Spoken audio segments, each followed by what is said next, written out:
अणे चाहिए कालिया जगत देखुची दिव्य दृश्य दिव्य मंडप चली दिव्य स्नान पवित्र हो जाइए चर्म चक्षु। आज देवस्नान पूर्णिमा महाप्रभु महास्नान यात्रा श्रीमंदिर रत्नवेदी छाड़ी स्नान मंडप को आसी चतुर्धा मूर्ति 108 सुबासित जल स्नान करिसेंति श्रीजीउ। घंटा घंटा नादरे प्रकम्पित हेउची पूरा श्रीमंदिर।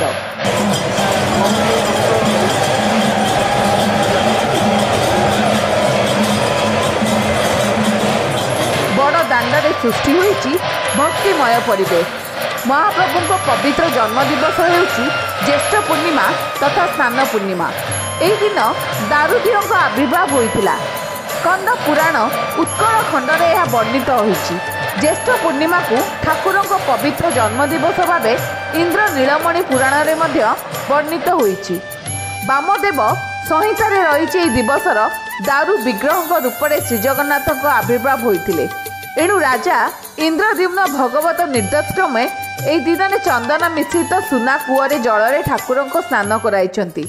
आज होउची सेही देवस्नान पूर्णमी। श्रीमंदिर रत्नवेदी छाड़ी स्नान मंडप को आसी भक्तों को दर्शन देउचंती श्रीजीउ। 108 सुबासित जल स्नान करिसेंति श्रीजीउ। भोर 5टारू आरंभ होइछि पहंडी।